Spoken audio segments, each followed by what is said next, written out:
bald for? A little over 7 years. How old are you? 34. 34 years old, and you're completely bald. I'm completely bald. Yeah. Yeah. Now, did it start in like just a certain area? Or it started up here. Like it's like my grandfather. Like it's one of those definitely like runs in my dad's side of the family. But like in high school, it started to thin a little bit, but not too bad. But as soon as I was out of high school, it was like it just looked terrible. And finally, like the only reason I never shaved it was my mom was a hairstylist, and she was just like, "You've got a pointy head. You'll look so silly bald." And I finally got tired of it, and like right after my daughter was born, I shaved it. And as soon as I did, I was like, "This looks amazing! Like, why didn't I do this sooner?"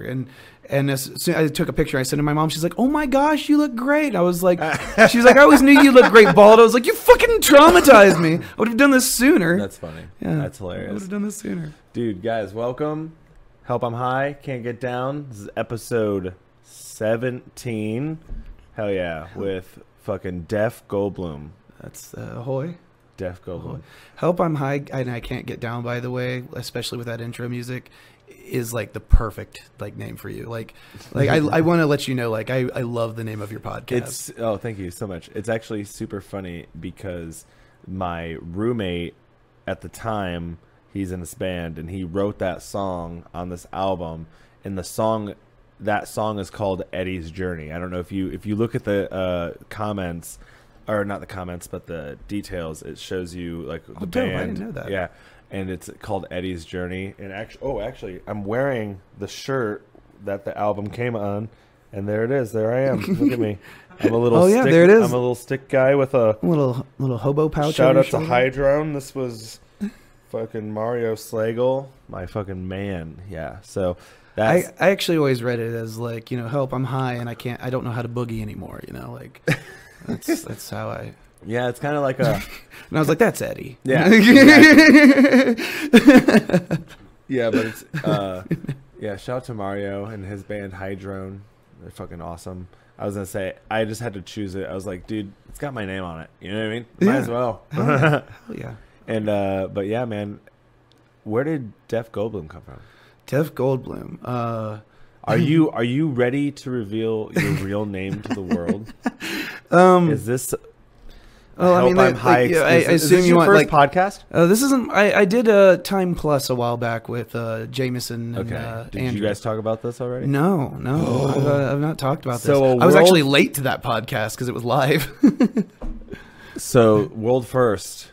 Are you ready to reveal your real first name? My real first name? It's honestly, it's a great. Yeah, I mean, I can. It's Dane. I don't know why it's like hesitant. Dude, I thought he was gonna drag this out. Like, for I considered going into the joke. I was like, does he want me to do the bit because it's the bit? Like, because a lot of people ask like, Def Goldblum, is that your real name? Like, and I addressed this on stage as like, yeah, Def is actually short for Deffery. And yeah, like, and that's my middle name. It's actually, my full name's Moses Deffery Goldblum III, and it's a family name, and it's just it's a whole thing. But what's silly is like, people have heard that joke a million times and understand that the name is a joke. They like come up to me and they'll be like, it was just tonight that I finally realized that's not your real name. I'm like, really? Like, I've known you for like 6 months. So your name is you say your name is Dane. Dane, yeah. Dane. So why Def Goldblum? I mean, because it was a joke of sorts. I was doing karaoke and helping host karaoke and stuff, and everybody had like karaoke host names. And at one point, I one of my big comic influences is Tim and Eric. In the $1 billion movie, they had Chef Goldblum, and it was Jeff Goldblum playing one of their knockoff characters, Chef Goldblum. And I was just like, I'm going to use that because I'm Def. Yeah. Goldblum. But no, DEF.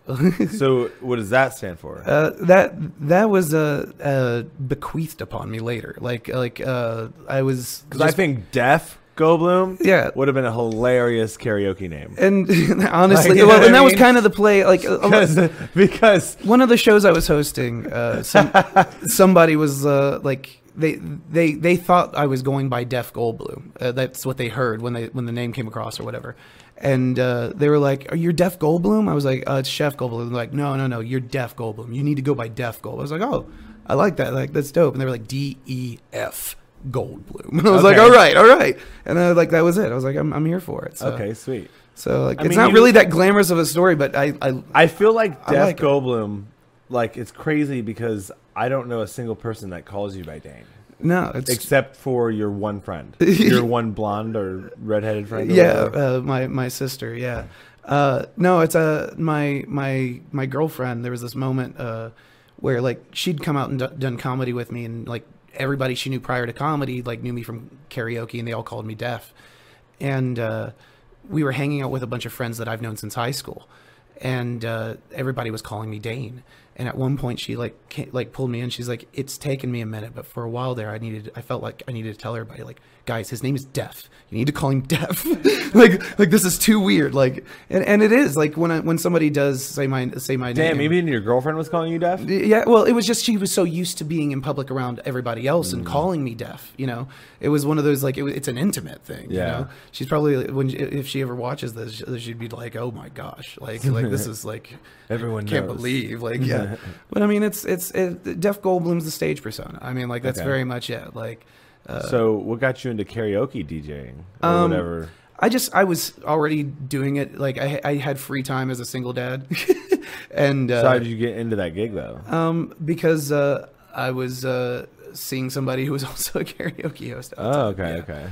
And it was a fun thing. Like, but it was too much drinking. Like your bar tab pretty much ended up just like you really didn't have much left over if you were drinking, and so and then it was just, like it can get boring if you're not drinking, and so yeah, it was it's a fun thing, but it wasn't for me. Okay. Yeah, I still enjoy singing and going out and doing karaoke. Was that like the only thing that you DJ'd?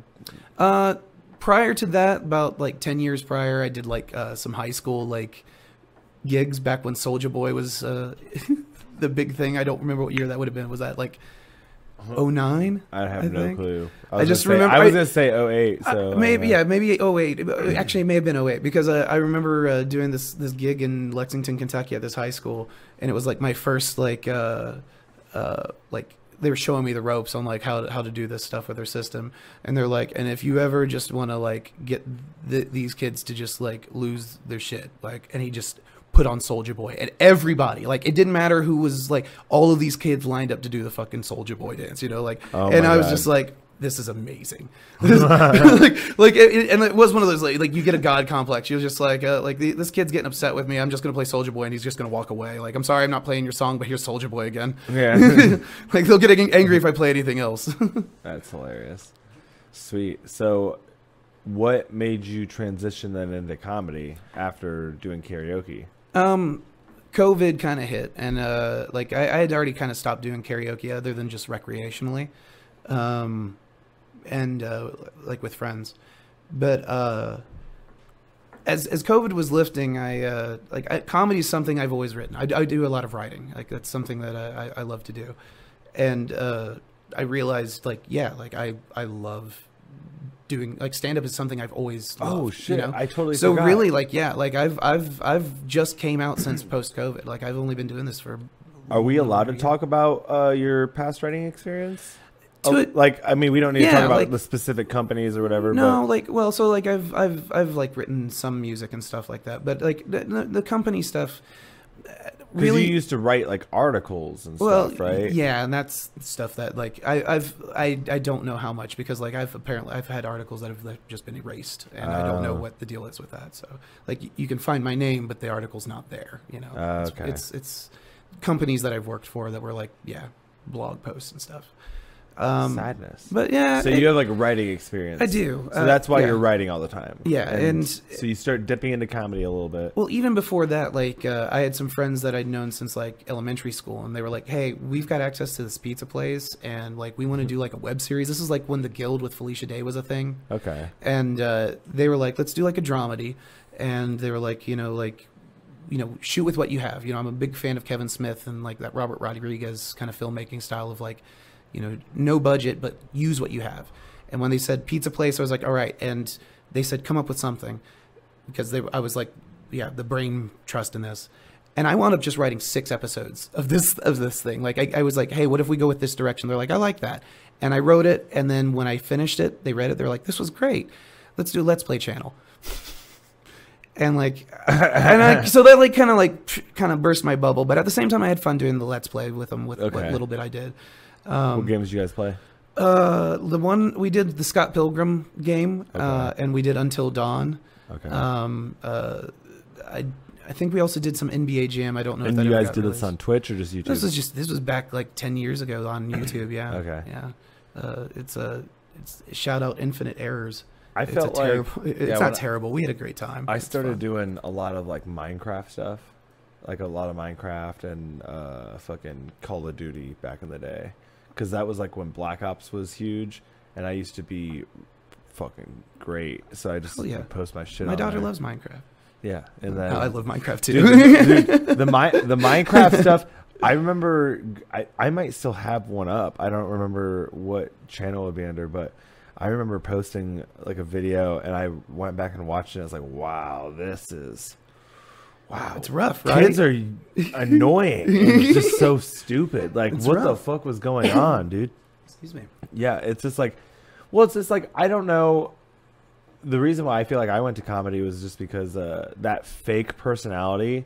Like, and I kind of got this with serving. With serving, though, it's a little different because you're like making the money. You know what I mean? With Let's Plays, you're not making the money until you get a fucking audience. Exactly.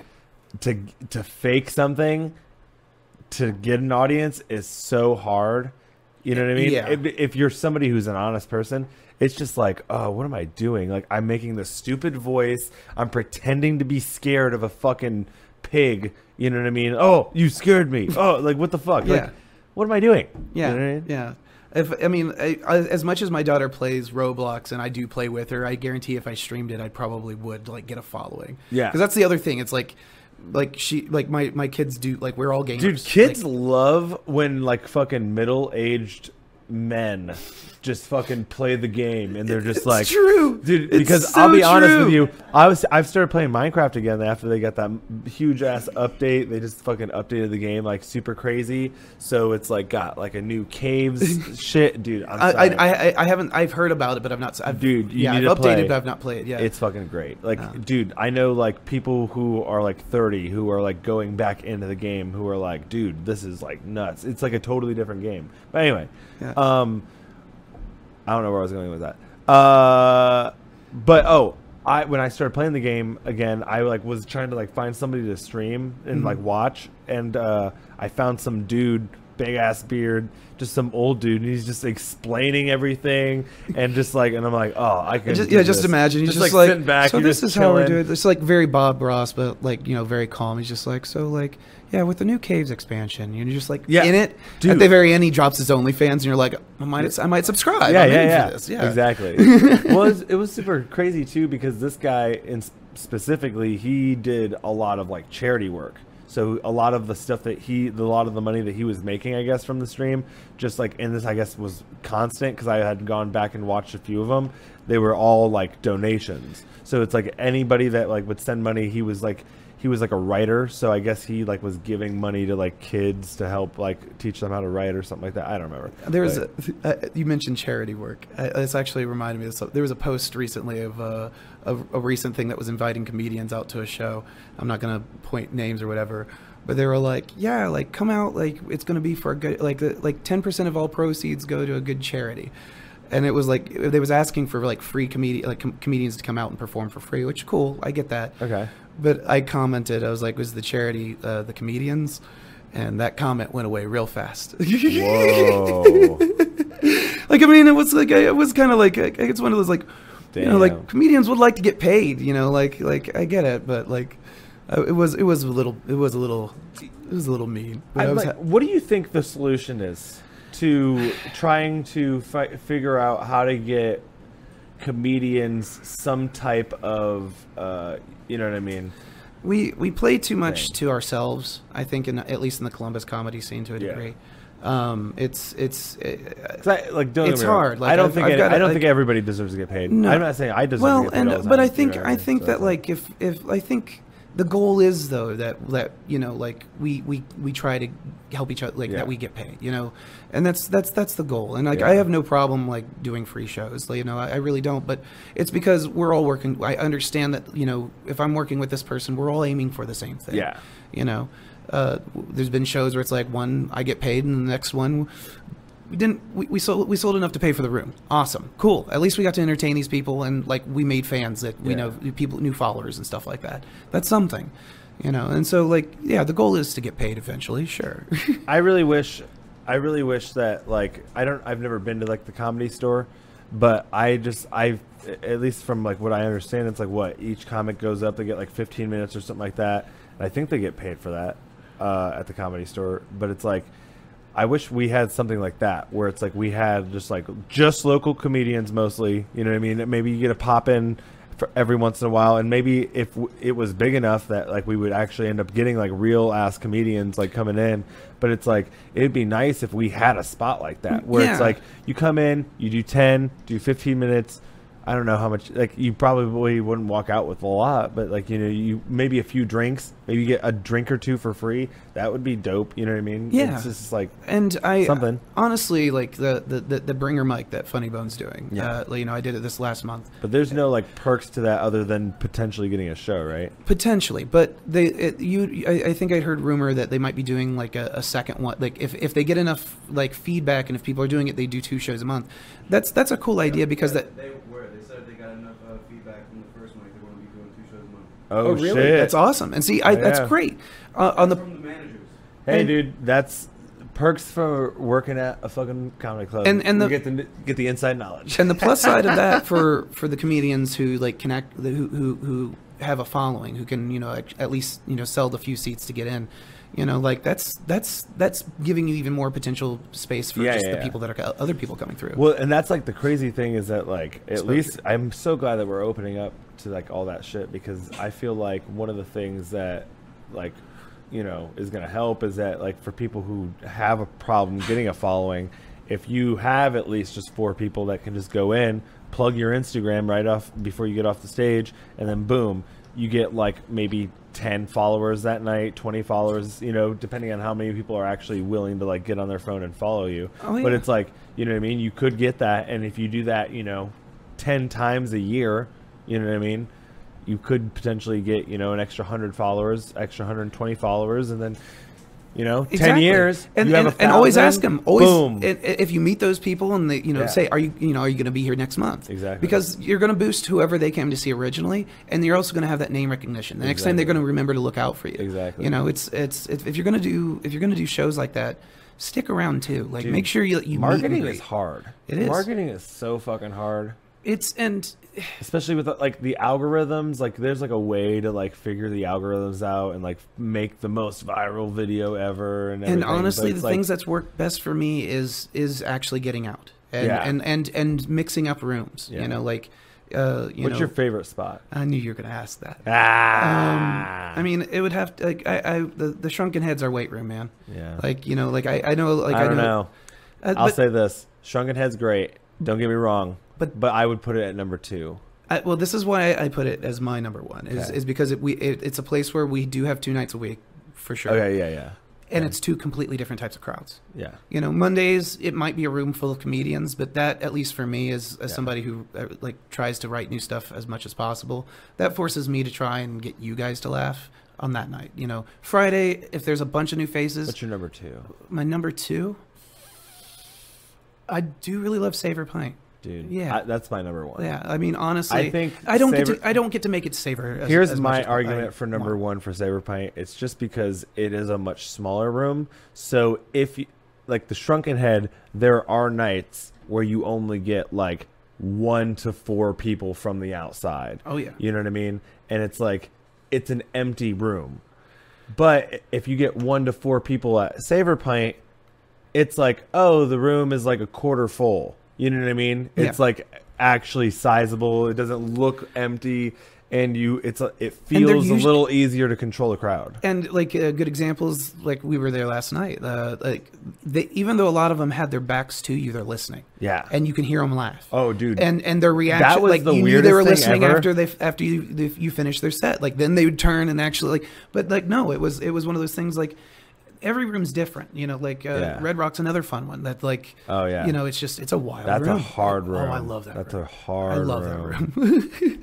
Yeah, it's one of those you go up with what you think you're gonna say, and then you get off on a tangent, and they're great with that. I go off on tangents all the time, where I get lost. I'm like, oh yeah, what was I gonna talk about? This, you know. They're like, yeah, keep going. Yeah, it's a good room.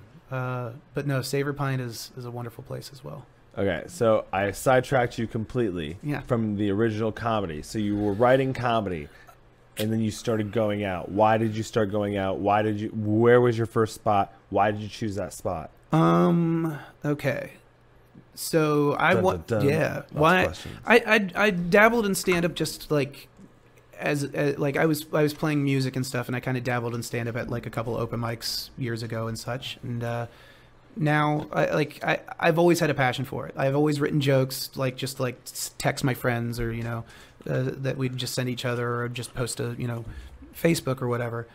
And it just finally one day, like with all the comedy I'd been listening to, I looked at my roommate and I was like, I think I'm gonna do stand up. He was like, do it. Like, yeah, like I know you can do this with as much as you write. Like, yeah, you've got this. The first place I went out was Scully's. And oh snap! I think it was because I just like searched like open mics and like on like events on Facebook to see if there's anything. And they were the best. They just had the best marketing. And it was. I mean, they were. Yeah. Sam just like that's exactly. You know what I mean? And when I got there, that was one of the first people I met. Yeah. Because it's like, that's like why I wish, like, I don't know. And I'm not saying that I'm interested in learning all of that, but I think everyone needs to learn a little bit, because it's like, if you don't know how to market, you're never going to get people to shit, because it's like you said, you just looked up open mic and the first thing that came up was fucking, you know what I mean? Exactly. Scully's. I've heard people say that they've seen the Shrunken Head when they've looked it up, but it's just like, you know what I mean? We need better marketing. We need to like make a paid post for each mic or something like that. Honestly, like, those little like where you can like buy Facebook ads and stuff, it's really cheap. I think this is just coming down to, it's like, we need to, if someone's not already doing this right now, we need to do it. You know what I mean? It's like, that's what it comes down to. That's it. Like, honestly, it's just hard, because it's like, you want to do stuff, but you're like, oh, I'm not gonna get recognition for this, or not. And it's not even for the recognition, but it's just like, it's like you're doing it for nothing. You know what I mean? You're just like not trying doing to it get for nothing. Like I mean, like as somebody who actually listens to like everybody's podcasts here in Columbus. You actually listen to everyone's podcast? Pretty much. I mean, I don't listen to them all. I try to, like, because like I've had a lot of free time. Dude, it's hard. I've just been doing comedy for most. Like, I think I need to switch to that though, because I think that's like it's a brain difference. Like when you go from listening to just like, well, and it's really, it weirds them out shit. when like for a while there, Chris Toyloy and Yale Reams, their podcast, like I was listening to them, and like because I've listened to their episodes, because you're listening to them, and besides just hearing them on stage, especially like when I was first coming out, they were like, yeah, Chris was just like, yeah, you should check out our podcast. I was like, okay, yeah, absolutely. And then just it's very good. That's their dynamic. It's adorable. It's the Jerk Off Guys, or Jog Podcast, or something like that. Podcast, yeah. Plug. You're welcome, boys. Yeah. Your biggest fan. That's what they always. I want to get them both on at the same time. But like I know, like when I was first coming out. Have you ever seen the Ass Out podcast? Oh yeah. That's my, like, I love that concept. I always wanted to do like a talk show that was like using Omegle, and then I find Christian HB and Samson doing that, like, dude, beautiful. It's beautiful. I do love the ideas. Come here, princess. I do love the ideas that some of the people come out with, but one of the things that I really like is that I like to have like different guests of like different sorts. I don't like to just have comedians on, because I think it just like I like, don't get me wrong, I love comedy podcasts, but I think it's just like it's a niche thing. You get like, instead of getting 10,000 people, I would rather try to like reach 100,000 people. Yeah, I get that. Somebody who's like, oh, I'm gonna listen to this guy because I like music, people. But then they're like, oh, this guy also listened to this comedian, I'm interested in that. Sure, he'll talk about that or something like that. Or we plug a comedy podcast and they go and listen to that. So it's like, that's a good podcast though. My favorite one is Tucker and They did one with Time Warner too. Yeah, I've not listened to that one, and Tucker will beat me up for saying that. I feel like he looks like he'd beat you up, but he's actually a big old teddy bear, and I love Dude, it. I love Tucker. I know, He's a great guy. I know. Just Tucker. Glock Glock 3000. But what I was saying was like listening to their podcast, Yale and Chris's. I was listening to it a lot, like when he was like, "Yeah, check it out." And I was like, "This is funny. I enjoy this." And so then I'm like walking up to them, talking like I know them, and they're just like, "Who the fuck are you?" And it's just like, "Yeah, you should." This is kind of weird now, but now I know them. Yeah. I was gonna say Yale was somebody who, didn't talk to a lot of people. I feel like Chris Toyloy, he seems like he approaches people. So, but Yale in the beginning at least, he just like was in the corner. He was in that spot, and it's salty though, because that's like everyone's spot when they first start. And that was where I was sitting when I first started. Yep. And then when he started sitting there, I'm like, I'm just gonna stop sitting there, because when he would get there before me, I'm like, I'm not gonna. This is just a thing. sits there and tugs on his beard. Yeah, because like there was this couple that used to like sit over there. They used to hit on Trish so hard. They were like swingers or something like that, and they were trying to get on Trish. And that was when Moody Trudy's was in the were you there for that? No. Oh, so Charity, right? Or I guess is that what we call her? No, I don't know what we call her. Fucking in public. Moody's Trudy's truck. You know that, right? Oh yeah. Okay, yeah. She used to have that sandwich shop in the Shrunken Head. Oh, okay. Yeah, so it was like extra dope because you could go in, get food, and get drinks, and watch comedy. Hell yeah. So, but they also used to hit on her super hard. They were just like super flirty, weird people, and they would always get super drunk, and then the guy would start going up and doing stand-up and everything. Miss those guys. Amazing. But they used to sit right there too. So I'm just like, that spot is the spot. It's got a special energy. I don't know what it is about it. Sounds beautiful. Yeah. But where do you like to sit when you go to places? Do you like to sit in the front? You look like a person who likes to get right into the business. No, I'm back of the bus kind of person. I like to linger, creep in the shadows, I say I like to get in the middle. I like to sit in the middle. I get that. I don't like to sit right in the front all the time, because it's like people are gonna make fun of you and whatever.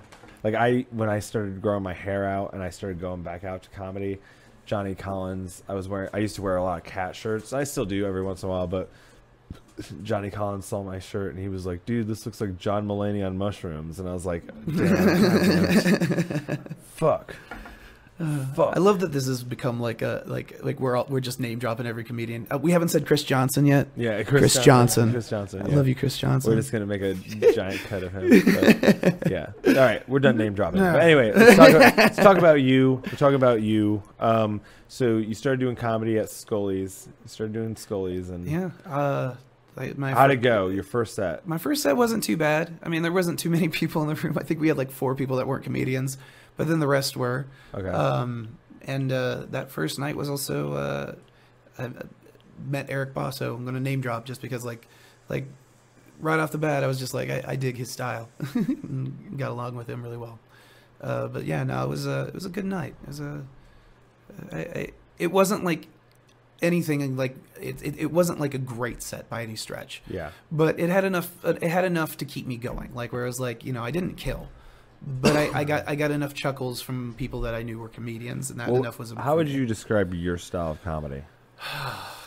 I don't know what the fuck I would call it. It is very much a hyper stylized narcissist, like the most extreme narcissist version of myself I could ever portray.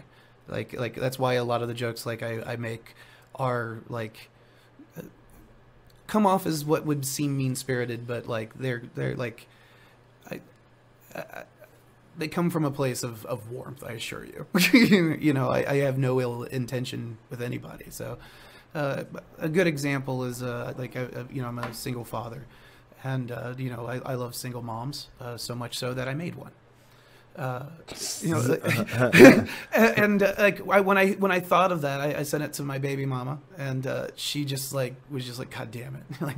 That's funny. What's your relationship like with her? We co-parent really well. Hell yeah. Honestly, we're really cool with each other. We're still each other's friends, and that was something that was important. Like when kids were involved. And shout out to all the parents out there who have been co-parenting so well recently. Like I've been like so surprised by the amount of like parents who have been making it work, and it's just like, wow, you guys are doing it. Like, well, I think so. There's this whole romanticized thing that where like people think like relationships have to end toxically, and like that was something that we both promised to ourselves, like if we ever got to a point where let's not wait till the water runs dry, it was quite literally like the line that we used was like the Boyz II Men song. Dang. And like I just like there was a moment where we had this conversation, and it was still rocky and rough for a while for both of us, but now we're best friends. Like I can honestly say that about her. Like, but Nice. and it's not just because we have kids. It's like now I have my friend back. That's the best way to put it. Like, we can't live under the same roof. We definitely don't want to be romantic partners. Yeah. Like we've hit a good balance, and our kids are all the better for it. Hell yeah. And how many kids do you have? 2. Yeah. Yeah, a 7-year-old daughter and a 4-year-old son. Pretty cool. How do you think that you said, wait, how old is your oldest? 7. Okay. So your first time doing comedy was after your kids. So would you say that, how would you say comedy is having kids? Because you didn't do it before having kids, so you wouldn't know really, but. Yeah, I mean, I'd written stuff and such before, but How did your writing change? My writing, it's even changed just over the year that I've been performing regularly. But it's with kids. There's a certain point where it's like as a parent, before you ever start talking about your kids, it's how am I going to approach this? Like I always appreciated Louis C.K.'s bit where he's like my kids are assholes or something like that, and it's just that line is so visceral. And as a parent, you're just like, yeah, as a parent, you feel that sometimes, like your kids are assholes, Yeah. but you're a parent, you can't do that, Yeah. So to like make those kinds of exclamations, it's okay to vent. And that's something that I like to convey with my humor is like, we feel this even if it's not true. It's that pettiness that, when you're in an argument, you want to say it so bad, but you don't mean it, and that's the approach I kind of like to take with my comedy is like I may say something that on the surface is just like, oh my goodness, but like as soon as I start to explain the joke, it's like, okay, obviously he doesn't mean what he's saying. This has to be a joke. Okay. Yeah. Hell yeah. How do you approach your writing when you go to write jokes? Are you like a write it all out type of guy? Do you write setups and punchlines? Because like the reason why I'm confused by your comedy styles is like sometimes I like your name joke. That's a classic joke. It's just like it's a silly, a bit, you know what I mean? It's a bit with a million different endings. But like some of your other jokes, I get a little lost, if I'm being honest. That's fair, and I get that, and that's kind of part of my. I like that. Okay. Like that's kind of like I'm not gonna lie. Like I like the long-winded story where it's like the jokes are there, but they're like they might be like puns that like aren't quite noticeable, or the joke is, the name is ridiculously long, like with the Deaf Goldblum, like that's one of the reasons I have that as a bit is like, buckle up. This a lot of this isn't going to seem like it makes sense on the surface. Okay. And that's why like I like to have like something where like, the punchline is just worth it. There could be a better punchline. There are better punchlines. I have them in some jokes, but sometimes I want that punchline to be just worth it, where it's almost groan worthy. I like that kind of approach to humor too. I was gonna say I've been watching a lot of specials recently. My favorite, obviously, I tell everybody, is Daniel Tosh, and one of the things that I noticed in some of his specials is that he did this thing where he would do a joke where it would have mass appeal in the very beginning, and he would just keep going with the joke until eventually there was only like 10 people who were still with him on the joke. And I was like, that's an interesting approach. You know what I mean? Yeah, running into the ground. But, and the thing is that the thing that was interesting about it is that every time he would do it, because he did it multiple times in one special, and he would reference it every time, and every time he did that, it brought the entire room back. It was almost like he would grab a bunch of people, he would just carry them around, drop a few as he was like moving around, and then he would just pick them all back up again. It was like weird. It was like it's a clever dynamic if you can pull it off. Yeah. I just like I'm trying to figure it out. I fucking suck at writing, and that's why I'm asking you about your writing style, because it's like, how do you go about putting shit on paper? Well, like that single mom joke. I'll give you kind of a breakdown of how that, like, that's something I wrote forever ago, and I actually like only performed it like once or twice. Okay. And somebody was like, I haven't heard you say that joke in months. Like, that's a killer joke. You should do it again. And so I was like, well, if I'm going to do it, I don't want it to be the one-liner. My approach to comedy for the rest of that set is different. You know, I don't do a lot of those jokes. And I decided to come up with like a comparing dating a single mom to like college basketball. You know, like it's like the college basketball of dating. You know? Okay. Because like those players in college basketball, like they're not earning anything from this game, but they play really hard because they want to make it to that next level. They really want to make it to the NBA, you know? And so like I was like, okay, like I thought that was a silly like idea to come up with and stuff. And I wrote that bit. And so I was like, you know, I love single moms so much I made one, college basketball. And I thought like that's funny. And then one of the things that I was mentioning earlier that somebody else told me is like, sometimes when you write those bits, look at them like if you see them as like, you know, two separate jokes but that work together, sometimes just flip them. And I realized it's funnier to say the college bit and then reaffirm like, no, I love single mom so much, remember I made one. Okay. And then it's like, so then it's like there is a method of like coming up with jokes, seeing where they interconnect, you know. And that joke I hadn't touched in months. Came back to it and was like, well, what's something else that I could say? And like college basketball was going on. It just, okay, that clicked. You know. How often do you go through your, like, how often do you recycle your material? I try. There's times where I will write a piece that ends up being a 5-minute piece that I'll perform like once or twice. It's like, it's good for this moment in my life and I need to do it. And there's enough beats in it that I can, you know, like it's good. And there's stuff that I may come back to and pull from later. But there's often times where, yeah, that's what I'll do is I'll actually write something that it's a longer piece. I know it's going to need trimmed down, but I'm going to at least go up on stage at an open mic, throw it at the, you know, the wall and see what sticks. And then I'll usually back off from it for a bit, come back, and then actually parse out jokes for other things to write a more cohesive set, if you will. All right. So another thing that I also wanted to ask you about, because I think it's a very interesting thing about you. You used to be a Jehovah Witness, right? Yeah, honestly, that's probably one of the reasons I'm as comfortable as I am on stage and such. Oh, shit. Yeah, no, I grew up, you know, knocking on doors like, hey, you guys want to talk about Jesus? You know, we're not here to change your religion. We just want to teach you the Bible properly. Like that's like it's ridiculous. But no, I grew up a Jehovah's Witness, and now what's their view, I guess, of the Bible? Because are they Christians? They are Christians, which is like a lot of people. That's a misconception. They have a different view of like they don't believe people actually go to heaven. They believe that like Earth will be restored to like the paradise that Adam and Eve were in, and like mankind will live on Earth, but some people will go to heaven. It's weird. Okay. It is a cult. I have no shame in saying that. Is it like an apocalypse type thing? Yeah, honestly, yeah, they are a bit of a doomsday cult. Like, I mean, that's what they're literally like looking forward to Armageddon. So wait, so you're saying that their thought is that when people die, not everyone goes to heaven, and heaven is actually Earth restored. Pretty much, yeah. So if you like look at that from just like a non-religious view, you could just say that that's fucking people who survive the apocalypse. The apocalypse, yeah, that's just like yeah. The ones that we treasure. How do they say the ones that we held close, like Grandma? You know, it wasn't the apocalypse that killed her; she went to heaven. Do they add to Revelations, or what do they? No, they have their own. It's the New World Translation version of the Bible. It's okay. Like they do have some of their own, like where they've kind of fudged the meaning of certain scriptures to kind of more fit their agenda. This is like. This if you got sued for anything on this podcast, it might be this. They get really touchy. They're not as bad as Scientology, unless I bring up the pedophilia issues within the church.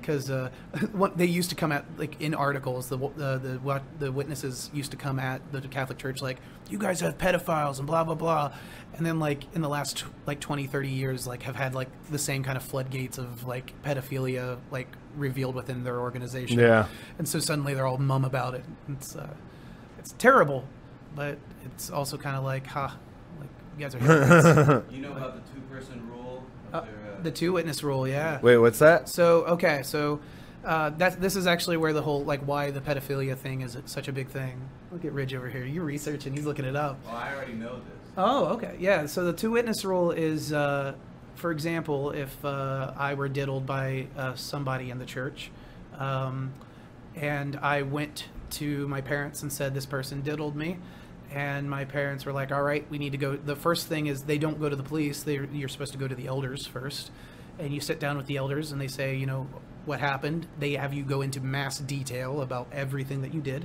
or that was happened to you, you know. And then they bring the other person in. Sometimes I've heard they were in the room with you even, and you have to like confront them and accuse them of doing this. And if they say no, and there were no other witnesses, that's it. Like that's it. They're like, because according to the witnesses in the Bible, it says, you know, there needs to be two witnesses to crimes and such. You know, if you didn't cry out and nobody, you know, came to help, or like they literally try to use the scripture to fudge this, because whoa. So like that's that's now the issue is they keep records of all these people as well. Which line in the Bible is this? Oh, let's see here, the two witness rule. I was going to say it's part of like the it's part of like Genesis? No, I mean it's part of like the Judaic laws. What is, I can't remember. I'm blanking. Deuteronomy, yeah. That's in the First Testament, right? The Old Testament. And it's kind of even probably taken out of context here, like. Well, that's what I'm trying to and that's one of the things is they you know, like with a lot of like other kind of fundamentalist Christian groups, like they'll take a scripture and read into it as if that one scripture is a prophecy in itself. That's nuts. And so like, yeah, they've got an issue. Whoa. Yeah. It's blowing the lid off of the pedophilia and the Jehovah's Witnesses, folks. So, don't worry. Real funny. Dan Real Cummins funny. did a whole podcast about it. He didn't get sued yet. if you want to get a little closer. Yeah, just a little. But I was going to say, so how did you get into the religion, though? Your parents? I was a fifth generation. My family had been in it for... Whoa. Yeah. 5 generations. So... I kind of broke when I noticed that they would use carbon dating to like base certain things like yeah, this is how we know that this is true or whatever, and I like it would mention the Sumerians, like are mentioned in the Bible. The Sumerians predate the accounts of Adam and Eve. Yeah. You know, like the actual the civilization predate when like the Jehovah's Witnesses or a lot of people say it happened. And that like set off an alarm, and I like as a teenager, and I remember like talking to my father about it, and he got in my face like, "What are you questioning the Bible?" And so like it was like well, and that's it. Like if you leave the religion, they shun you. They call it disfellowshipping. You lose, like you're not really supposed to associate outside of the religion.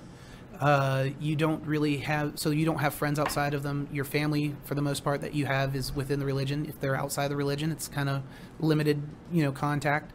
So if you leave, you lose your entire social circle, family, potentially family. In my case, I lose my entire family, kind of thing.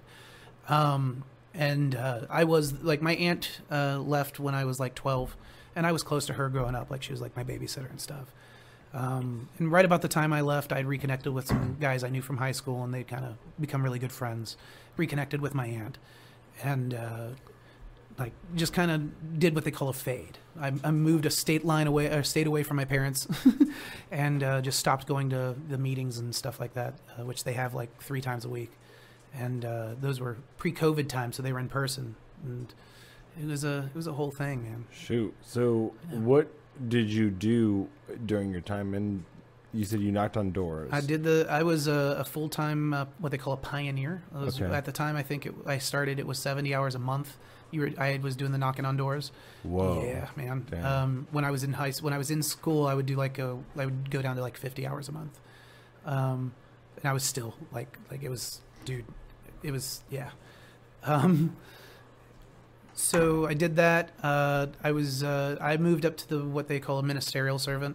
like doing public talks, which is like sermons on Sundays and stuff, traveling to other congregations and doing that, and had even been on like 3 times a year they do like these big like assemblies or conventions where like it's thousands of people, and like I'd been interviewed and like spoken in front of that kind of crowd too. So that's why, like, honestly, getting on stage is a little cathartic for me. It itches that little bit of narcissism. Like I said, that's why I kind of let the deaf character take over. Okay. I mean, that explains a lot of your storytelling and your fucking long-winded bullshit. Yeah. Fucking bullshit. Yeah, Can't get any stories out of you. Yeah. I'd be like, hey, Def. And you'd be like, dude, this crazy thing happened. Oh, tell me about it. I'd be like, oh, this crazy thing, and then this crazy thing, and then we got dinner, and then we had pudding afterwards, and then I was like, what's your favorite color? And then I was like, dude, what happened? And he's like, no, hold on, it's all relevant. And then at the end, it's like, none of it was relevant. Dude, just tell me the end. Ta-da. I get it. that for me is the joke, man. I can't, like, that's like dude, it bugs the fucking shit out of me when comedians do bits off stage. You know what I mean? Like, like if it's like a quick one-liner, cool. But there was one time I was talking to a newer comedian, and I don't think he noticed that I knew that he was doing it, but he was talking to me, and he would tap his phone. And I looked down at his phone because like he was doing it so often, and I was like, "What the fuck is this guy doing?" And it was notes. He was. Yeah, I know. I think I know who you're talking about. Yeah, too. Yeah. And I was like, "I'm like, are you doing your set to me right now? Talk to me like a fucking person. Yeah. Who are you? Like, what the fuck?" It's one thing if because like you and I have had moments where like, hey, I've got an idea. Do you mind if I run it by you? Yeah, like, exactly. That's one thing. I will say, and I don't do this super often, but there have been moments where like I've come up with a bit that's a story that I need to see if the story sounds believable with the terrible punchline. I don't want to do the bit because I enjoy doing it too much. Okay. But like, well, I'll give you the premise. It's a rectum damn near killed him. Okay. There is no real rectum damn near killed him joke. It was a bit like a trope that they used to use in movies and television to like, you're walking into a scene, they need somebody making a joke with laughter. And so the camera would come into the scene and be like, rectum damn near killed him. And the entire room just laughs. There was no actual joke. And I was like, I need to come up with a solution for this. So I wanted to come up with a story that sounded believable, and like until you're too deep in it, and all of a sudden you're like, wait a minute, this is too much, and it ends with that as the punchline, where it's again like it could have been even better if I came up with something, but I wanted it to end with that, And I did that one time to a bunch of comedians, and once they realized what had happened, they were not happy. Like, they were laughing, but they were not happy either. They were just like, did you just do a bit on us? I was like, yeah, but I got you. Like, that was like, I don't do that as a thing as a regular thing, but sometimes it's just, I've got to see if this is that kind of story. You have no idea how much it actually annoyed me when that guy did that to me, because I was like, dude, I was trying to talk to you like a person, trying to ask you about certain shit, and I think the reason I noticed it is that there was a conversation switch that was a little bit like it was kind of like it wasn't fluid, and I was like, this is weird. Like, why is he talking about this now? And he was. I don't think we'll see him. I'm not going to drop names or anything. Dude, I hope we do, because he is kind of no. I don't even know his name. I don't remember. Cowboy hat.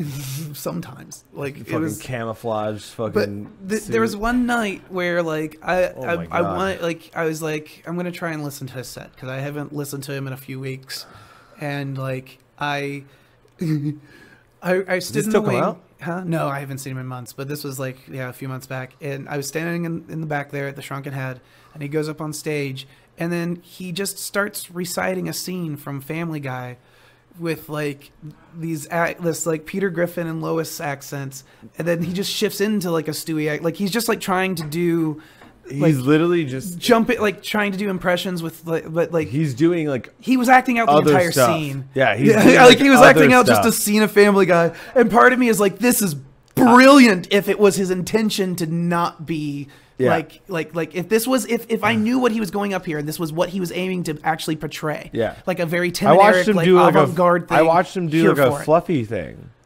Oh really? Yeah. I mean, he said it was his thing, but he still went into it. Like the Gabriel Iglesias Yeah. fluffy bit? Oh. Yeah. I was like, what? Okay. All right. Hey, it's okay. I mean, I'm not great at comedy, but I try to write my own shit. And there have been a few times, there was actually one joke that I wrote where I was like going to sleep at night and I was like, bro, why do I feel like I got this joke from somewhere? And then straight up, I like was like, oh, it had to have been like this thing. And I went and looked and the joke was not the same, but like you could kind of say it was the same premise, but it wasn't even the same premise. So it was like, whatever. But there was one time where I was like really worried because Halima came up to me and said something about a joke that I wrote. And I was like, fuck, why would she say that, you know, whatever. And then I was like, the only other person that could have written a joke like that in my head was this one comedian. And then she was like, have you ever heard of this comedian? And I was like, damn it. No, what? And then, well, I messaged him. I messaged the comedian. And I was like, hey, like, I like for some odd reason, I just like have this weird feeling that I may have heard something about this. And then he was like, no, I don't have a joke about that. And I was like, okay, sweet. Thank you so much for clearing that up because I have been dying. And because at the time, it was my best joke. So that's why I was like really worried. I was like, fuck, dude. Like, did I seriously just like accidentally like because it wasn't the same. Well, because it's not his joke, but like it was like it wasn't like the same to like what I thought I may have heard from him. But like I was like really worried. So I was like, God damn it, dude. No, there was one that I remember like, and I've kind of I'm trying to back off listening to as much comedy, at least like newer stuff. Like you know, like listening to too many people that are like current to a certain degree, unless it's like something where it's more improv in that sense. That's a little bit different. Even within the comedy scene, there's sometimes we all comedians are always going to overlap in talking about certain things. You know, like, you know, every comedian has an abortion joke. You know, there's always those kinds of stuff. But lost where I was going with that. This is what it's like when I perform too. Parallel thinking. Yeah, you're talking about everyone's got an abortion joke. I there was one. I remember one morning. My old routine was like wake up, cup of coffee, and smoke a bowl, and then start writing. Like just whatever. Yeah. And one morning, I remember like I was just I had gone through my notes from the drunken night before, and one of them was it must be hard to be a racist. These days or something like that. And I was like, that's a funny idea if you can convey like it must the idea. And I was like, you know what, I'm going to sit on this because that's not something that you could easily approach. And I opened YouTube and quite literally the first thing that in my library was that joke from last night. I was like, well, I'm happy I didn't waste any time on this. Yeah. But then I watched it. I can't remember the guy's name. It is an amazing bit where it's a mocking bit. And that was like, even when I read that to myself, I was like, I know that's what the idea is. Like it's mocking how hard it must be, you know? Yeah. But like, I'm happy I didn't dive any further into it because I was like, okay. Yeah. There's been a few people who I have heard make jokes that are like pretty similar, and it like sucks because it's like, you know, I'm not saying that I play favorites, you know, it's like I see a comedian, I'm like, oh, I'm friends with that comedian, they do a joke, and then I see somebody else who does a joke that's like it's done way better and it's like the same exact premise or something like that, or you'll see them do it first and you're like, wow. Oh yeah. And I've seen that happen a few times. I mean, I feel like, wait a minute, don't you have one? Oh, yeah, shit. That's why I was like, wait. I've had one of those. Yeah, we won't go into it. Yeah, no. Yeah. But this, yo. But this, I don't honestly like to. But this is what I will say. This is what I will say. When I heard both of those jokes, because when somebody told me about it, I knew immediately what they were talking about because I could go. My brain sat myself right there when I saw both of the people do the jokes. And the thing that I said was, I thought that they were different. I thought they were different honestly, enough. like, because the way it even, And I thought, like, the way it was even, somebody sent it to me and they're like, isn't this your joke? And like that's where, like, honestly, like, it was like where it's like they put the thought in my head, and honestly, we hit a lot of the same beats throughout the entire, like, but it's honestly, they're just completely different. They are different. They are very different viewpoints. And when that's why when I heard both of them, I thought both of them were funny, but I thought one of your punchlines that you had was better. Because you didn't. Well, didn't you say something about kicking a baby? Or wait, what was yours? At-home abortions. Like, yeah. I throw in like that you can fall downstairs, but you can also at-home abortions. Yeah. Okay. Yeah. Yeah. So, but they were different. Like, honestly, I shout out because I love Tony Watson. I'll give a shout out. Like his started off better. Like, you can't even kill a baby in Texas anymore, dude. That's a better, like, that's an amazing setup. Well, and this is why I was so sad when I was hearing that, because I was like, dude, he's my like favorite out of town comedian. And I'm like, what? Every time he comes in, every time he comes into town, I'm like watching, because he's fucking. He's fire. And he's like, honestly, he's one of the best hecklers I've ever seen. Like, I love doing the heckle mic when he's there, because he's one of those people who he like. Even if you do have a good line, and it's like, haha, he has something like to throw back at you. Like, you don't even like, why are you fucking like, yeah. Like, all I'm gonna say is this. Like I said, I love everybody, but it's just funny to me because I know that you kind of sabotaged the whole thing, because you like kind of sounded the alarm and told everybody. I didn't tell everybody. You told enough people. Well, it was because I know you, Def. You're like me. You tell everybody everything. Whoa. This was there were 4 of us that night. That's a lot of people. There was, however, that's a lot of people. People were supposed to be sworn to secrecy, and because of also what was going through that night. Dude, that was literally the night that was the night I was putting my my girlfriend in rehab at the time. Dude, I would literally been on the road for like 16 hours. I don't give a fuck what your situation was. No one's gonna incredibly anything. Manic state. We really actually need. It's a virus. We sadly need to edit this stuff out at this point. I'm sorry. Oh, okay. Yeah, but we can talk about it still. If you want. Like, yeah, I'm sorry. Yeah, that got a little like, because like, honestly, the reason that stuff even kind of came out was like because I was not on I was off my Parkinson's meds, and I wasn't on antidepressants. Oh. And I had just spent like the last 48 hours with my ODing girlfriend. Oh. Well, I mean, I mean, you didn't have to bring that up. No. I'm sorry. Yeah, but like, it's all coming into place. That's one of the reasons. Like, I didn't know if I can tiptoe around this a little bit, but yeah, like. Why'd you even bring it up then? I don't know. It was a bad idea. I'm sorry. But I mean, that thing. Shit. You're good. No, you're good. But don't ever tell anybody anything in the scene. Know, honestly. Don't ever tell anybody. Well, no, I've since learned that. That's God where we'll damn. start. Like that's don't tell anybody anything. Yeah, like this suddenly turned into a therapy session. I'm like, shit, this wasn't supposed to happen. But yeah, dude. Yeah. I was gonna say, because I do the same thing. I tell everybody everything, but I also tell everybody everything that, like, I mean, I just share everything that I know is, like, if it's out there, it's out there. Well, in this particular case, it's like your friend who I was just like, I'm comfortable. Comfortable now. No, but like, but like what I was saying I've is learned that to keep things closer to what my I'm chest saying in is life. that you definitely should have kept that under wraps, so that if you were going to try to handle it, you could have, like, Well, and one of the people, Halima was there that night, and I told her how I want to handle it. And at first, she was just like, "Yeah," and then like a couple nights later, she was like, "No." And I was like, "All right, fine." Like, but like, and it was right. Like, I was heated. Like I said, I was in a very manic place. I was that was not the best of me at the time. That was for sure. Dang. So you also have Parkinson's. I do have Parkinson's, and you've had that for your entire life, or does that develop, or how does that work? I was diagnosed in February of 2019. So that's late as shit. Yeah. Well, you have it your entire life though. Yeah. So like, and it's technically like most people aren't diagnosed until much later in life. I'm like, they used to call it early onset. Now I forget what the new term is. But part of the reason they found it was like I had other health issues and stuff that were exacerbating it.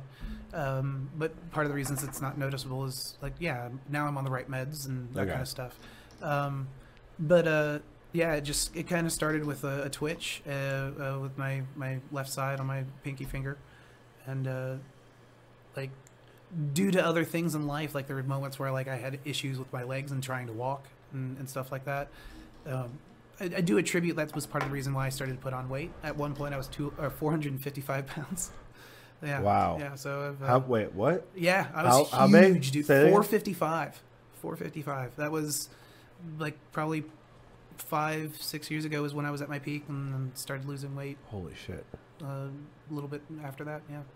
Fuck. But it didn't really start dropping off until like this right here, ladies. This is all just extra skin. It's not even really fat. It's wonderful. What are you at now? Last time I weighed in, I was at like it was like 240, 237, 240. That's incredible. If I have a good poop, I drop down to the 237. Wow. That's incredible. Yeah. Whoa. Like I take 3-pound poops. I don't want that to be lost on anybody. Nice. Yeah. Hell yeah. Fuck. But let's see. Def, you have an Instagram. I do. It's at Comic Def Goldblum. Okay, sweet. do. We'll put that in the description and everything. Absolutely. You got any shows or anything that you got going on anytime soon? I'm going to be at the Funny Bone Showcase on March 16th. Might as well plug that. I know I'm Alright. going to be there. You Yeah. can definitely see me there. It's going to be the last show was amazing. This next one's going to be huge. Dude, hopefully I show up too. We'll see what happens. Oh, you'll be on there. Yeah, we'll we'll be see. on the show. We'll Yeah. make sure you're on the show. It's just, We'll get you up. Like you guys actually work for the Funny Bone. And I'm like, oh, don't worry, worry, dude. I've got connections. I'll get you on the show. Yo, I do the. I'll get you. yeah, but well, I'm trying to get my people to see if I can get some people to go, but it's gonna be fun, man. I'm excited. And you said it was like a pretty full showroom. It was it was. I think they said it was shy of 250. It was like or something like that, wasn't it? Like I don't know. I know. Like somebody said it was above 240, but it wasn't 250. I was like, Okay. well, so I know there's at least 200 people there.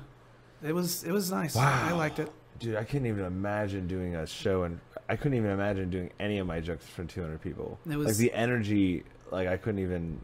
The difference between a comedy club and any comic will tell you this that's done that kind of thing is they're there and ready to laugh. If you're Yeah. doing it at an open mic, that's a bar, half the people are trying to drink. They didn't know what was going on.